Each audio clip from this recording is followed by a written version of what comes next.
Your Excellency, President of the 79th Session, United Nations General Assembly, Ambassador Philemon Yang, United Nations Secretary General, Excellencies, Heads of State and Government, distinguished delegates, ladies and gentlemen.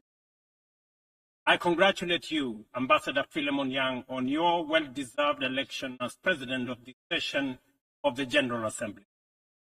Mr. President, I welcome the choice of your theme, Unity in Diversity for the Advancement of Peace, Sustainable Development, and Human Dignity for Everyone, Everywhere, which resonates with the core principles of the 2030 Agenda and aligns closely with the core values and mission of the United Nations. Excellencies, the world is at a challenging moment and in a most precarious international situation. The promise of the United Nations Charter, save succeeding generations from the scourge of war, has been profoundly shaken. From land to sea, and from air to the outer space, global peace, security, and stability are increasingly under threat. Conflict, tensions pervade every frontier, undermining the collective security that international cooperation upholds. Cases of polarizing narratives, factionalism, social upheavals, organized crime, war, and stockpiling of weapons of mass destruction are at an all-time high. Great power rivalry is intensifying, provoking regional competition and inducing geopolitical and geoeconomic realignments and tensions. The subtle nuances of them versus us has produced negative coalitions, wars, tensions, as well as eroded trust and confidence in global multilateral. From Gaza, Darfur, Ukraine, Yemen, Eastern DRC, the Sudan, Sahel, and the criminality in Haiti, conflict is inflicting a trail of destruction of life and livelihoods in historic. These conflicts have become battlegrounds for armed factions, tunnel interventions, and proxy wars, resulting in unprecedented anarchic situations and long-lasting negative repercussions on global stability and economic development.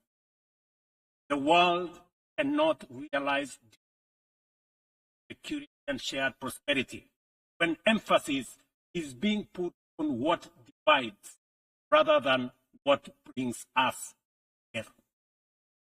We must therefore promote approaches that support positive competition for all.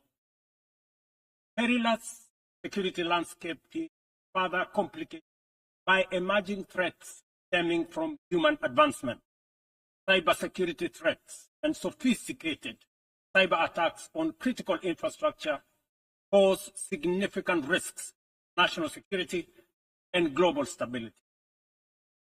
Furthermore, the proliferation of advanced technologies such as artificial intelligence in the military domain and autonomous weapons systems has introduced new challenges for arms control and international regulation.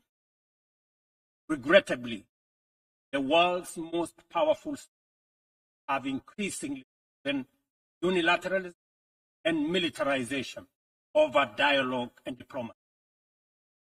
As a consequence, the capacity of our multilateral to maintain and enforce peace, even in national crises with significant regional impacts, is severely undermined. Even worse, a resurgence of nuclear arms race, buoyed by the intensifying geopolitical rivalry tensions, has made the possibility of a catastrophic nuclear warfare a real possibility. Our vision of a world free from nuclear weapons and other weapons of destruction dying incrementally. We must not sit back and leave the future of upcoming generations. We must intentionally rise to the occasion, meet the challenges of our time by reaffirming the core values of the UN Charter. We need to muster the political will and collectively reinforce our diplomatic efforts to confront the security threats through comprehensive, multi-pronged, and context-specific approaches. Excellencies, Kenya's commitment to international security is unwavering. We continue investing in efforts that promote stability and harmony both within our region and beyond. We are committed to continuing to mediate, facilitate, and support peace initiatives and processes in our region, contributing to peace operations and the UN peace missions.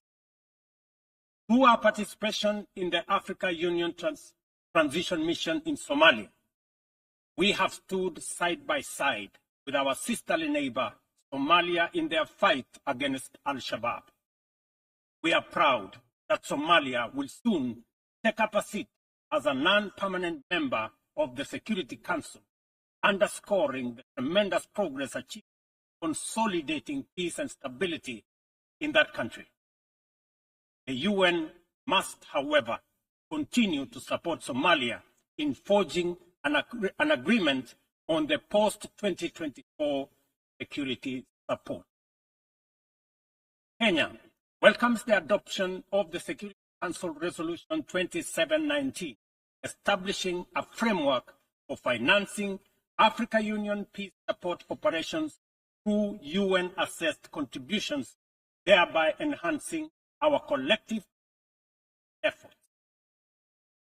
A well-funded AU peace operation are not only an African priority, but a global good, considering the complexity and interconnected nature of emerging threats to international peace and security. Earlier this year, and at the request of the leadership of South Sudan, I launched the all-inclusive Tumaini initiative, bringing together the warring parties and the political leadership of South Sudan to address the root causes of the protracted conflict in that country. I commend the leadership of South Sudan, all the participating parties, for their commitment to the peace process. I also thank all regional and international partners for their unwavering support, both political and financial, to the South Sudan Tumaini initiative. Ladies and gentlemen, at the last General Assembly, I announced Kenya's readiness to lead a multinational support mission to Haiti at the Haitian government's request. Following the Security Council's authorization under Resolution 2699, Kenya has deployed 382 specially trained police officers to Haiti.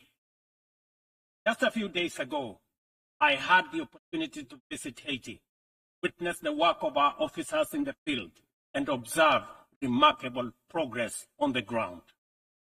Our support for the Haitian National Police has significantly advanced the pacification of cities and towns, protected critical infrastructure, and relieved many communities previously held captive by criminal gangs. I also commend Haiti's political leadership for forging an agreement and a promising roadmap towards free, fair, and democratic elections. We are deeply grateful for the financial and logistical support the United States, Canada, and other member states that are shouldering this heavy burden. This has been critical to the MSS's deployment thus far. However, Kenya and other Caribbean and African countries are ready to deploy but are hindered by insufficient equipment, logistics, and funding. I appeal to all member states to stand in solidarity with the people of Haiti by providing necessary support, either directly to MSS contributing countries or through the UN Trust fund.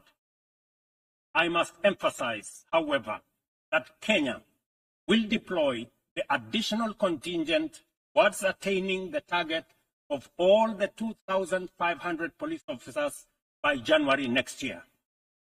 The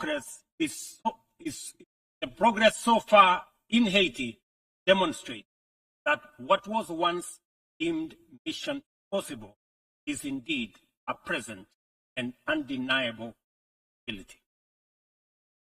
Mr. President, we must candidly acknowledge that international cooperation in its current form has clear limitations. It is constrained by entrenched systems and structures that prevent effective action and meaningful progress. Since the last General Assembly, the global situation has deteriorated across multiple levels. Conflicts have deepened, economic disparities have widened, and the climate crisis has intensified.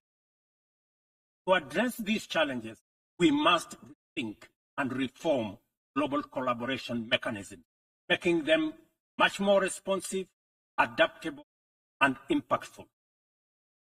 The existing international architecture, represented by the UN Council, continues to hamper efforts to maintain international peace and security.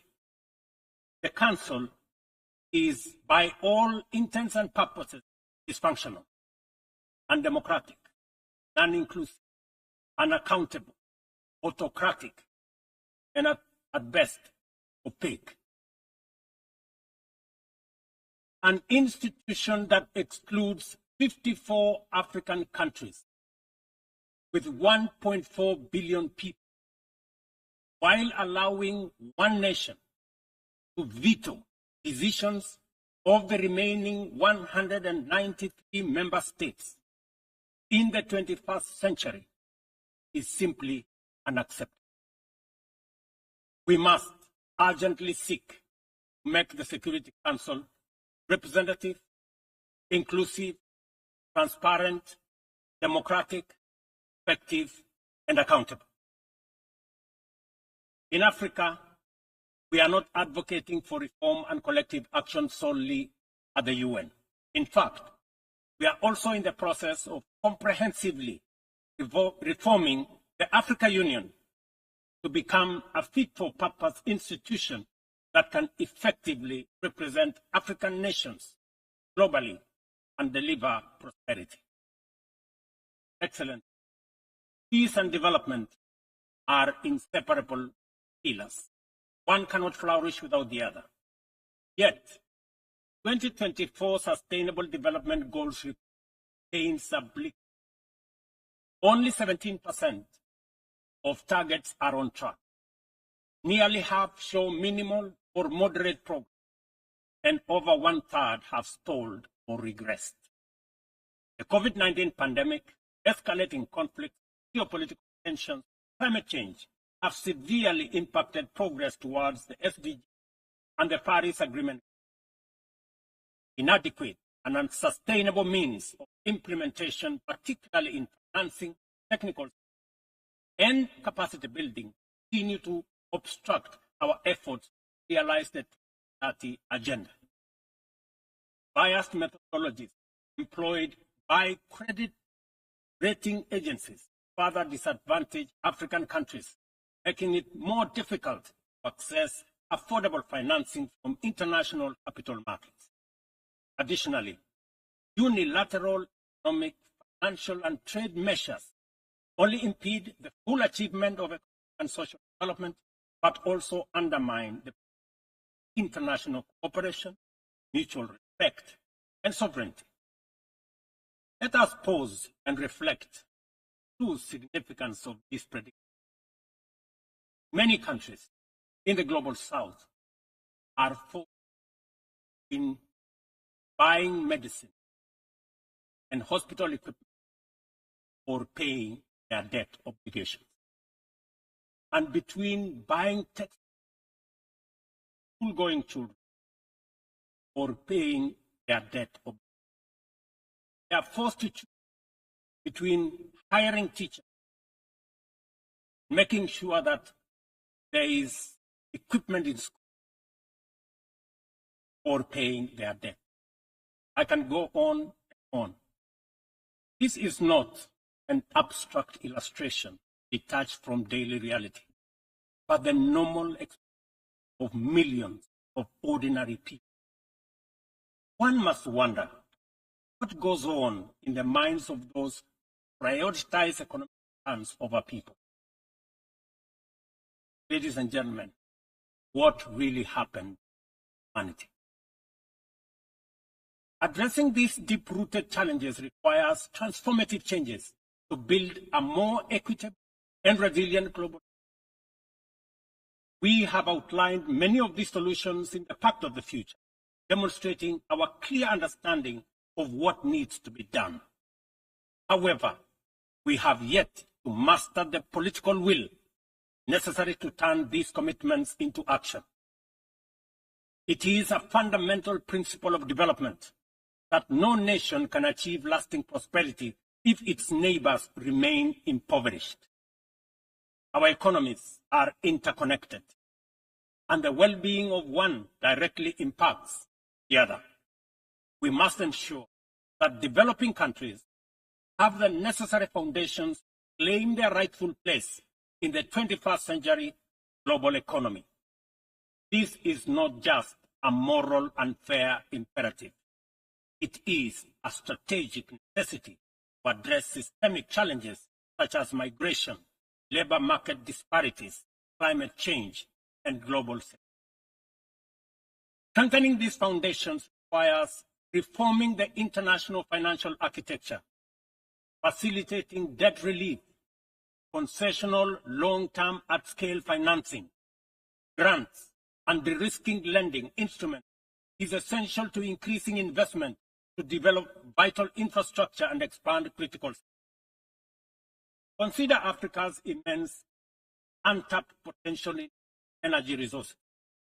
Harnessing this potential is critical not only for the continent's economic resilience, but also for global priorities like accelerating the transition, combating climate change, and diversifying supply chains.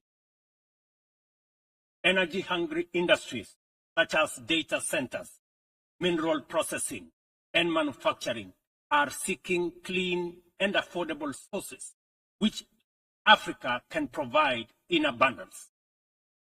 Yet, out of the 500 gigawatts of renewable energy added to the global mix in 3, Africa accounted for less than 3 gigawatts. How is this, given the continent's vast natural skilled workforce and massive energy needs? We cannot allow Africa to be left behind this time round. Affordable financing is essential, but so are transformative policies and inclusive fair trade practices, market access, inclusive international tax cooperation, technology transfer, and capacity building. This is why, at COP28, we launched the Africa Green Industrialization Initiative, aimed at unlocking investment for the continent's immense opportunities. This Pan-African initiative promotes large-scale, high-impact, and bankable green industrial and infrastructure projects. Next month, in Nairobi, we will host an investment forum for the Accelerated Partnership for Renewables in Energy, attract investments for the untapped potential in solar, wind, geothermal, and hydropower. Globally, we also need to improve the tools we already have. The SDG Stimulus Fund, initiated by the Secretary General in requires our joint support to succeed, including from multilateral development. Similarly, replenishing the International Development Association, IDA, is essential to provide concessional loans to the world's poorest nations. Earlier this year, I hosted the IDA 21 Replacement Summit in Nairobi, where African leadership reaffirmed the critical importance of IDA for developing countries and called for an ambitious replenishment of US dollars 120 billion. Our collective efforts must include trust and accountability to ensure that we fulfill our promises and our commitments. Additionally, we launched the Africa Club, the Alliance of African Multilateral Financial Institutions, to strengthen and support Africa's position in the global financial architecture. This body will serve as a powerful negotiator on behalf of the continent, coordinate with global financial institutions, and leverage African country balance sheet to increase investment and create jobs in Africa. We believe that African institutions such as the Afrexim Bank, Trade and Development Bank, the Africa Finance Corporation, among others, understand the continent even better. As part of the reform of the international financial architecture, we must not only reform the multilateral institutions, but also support and stop bias against these African institutions. Excellencies, ladies and gentlemen, climate change remains one of the greatest challenges of our time. Biodiversity solutions have created environmental crises that upend lives, reverse progress in poverty reduction, and strain ecosystems. They are breaking. Extreme weather conditions continue to hinder the development of many countries, especially in Africa, where severe climate-related hazards are becoming more frequent and more intense. In 2022, over 110 million people in Africa were directly affected by climate-related disasters, resulting in more than $8.5 billion in economic damages. According to the Emergency Event Database, there were approximately 5,000 fatalities, though the toll likely to be higher due to underreporting. We are at a crossroads, and the path to correcting the climate cost is clear. COP29, held this November in Baku, Azerbaijan, presents a critical milestone in ensuring that the solutions we implement are rooted in fairness and opportunity for everybody. However, the new climate financing goal expected at COP29 faces significant hurdles as deep disagreements persist over who should contribute and how much funding. Without swift resolution, these divisions risk derailing our collective progress on climate action, just as the global situation becomes urgent. Let me be clear. Political posturing and inaction will neither protect the vulnerable from the consequences of a runaway climate crisis, nor save our civilization from ecosystem collapse. It is therefore critical that all nations step forward to meet this moment with ambition and responsibility. As we confront the escalating impacts of climate change, we must also recognize the interconnected environmental challenges we face, such as plastic pollution, which continues to wreak havoc on ecosystems and threatens global sustainability. It is imperative that we adopt a robust global plastics during the 5th round of negotiations in the Republic this November. Kenya fully supports an ambitious outcome and the African proposal to establish the Secretariat in Nairobi, thereby reinforcing UNEP's role. It is indeed unfortunate and regrettable, gentlemen, that UNEP is the only body where secretariats of conventions created under it are increasingly being carved out and located elsewhere. UNEP, being one of only 2 UN headquarters in the global south, has not been cannibalized for whatever purpose, reason, let alone excuse. Mr. President, as the host country of UNEP and UN Habitat, I take this opportunity to thank the Assembly for approving the upgrade of the at the United Nations Nairobi, the largest UN campus in the world. This project includes the construction of new office space and the design of ultra-modern conference facilities. These developments mark a significant milestone towards enhancing the quality and accessibility of secretariat services in member states. Not only will they serve current needs, but they will also strengthen the future success of multilateralism. We look forward to the Assembly's continued support as construction begins in 2025. It will be critical to ensure that UNON receives sustainable and predictable for the timely completion of this upgrade. Kenya will continue to play its part in ensuring that UNON fulfills its mandate. Accordingly, the government of Kenya has undertaken extensive improvements and expansion of physical infrastructure around the complex and will continue working towards making Nairobi a regional and humanitarian hub of the United Nations.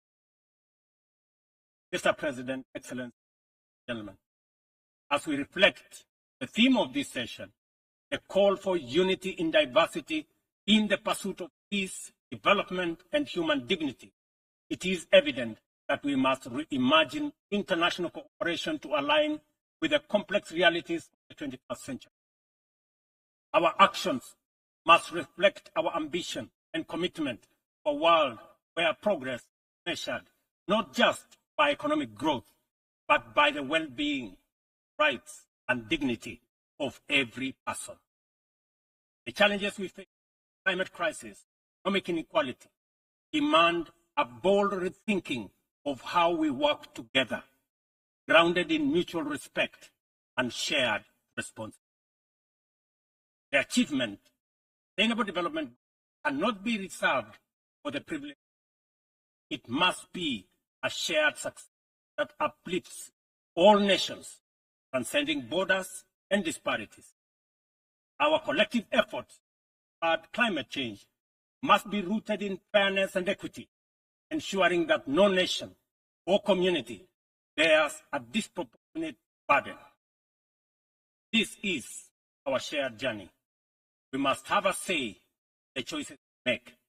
We must move beyond outdated paradigms of power and influence, create a system of international cooperation that reflects the aspirations and dignity of every human being.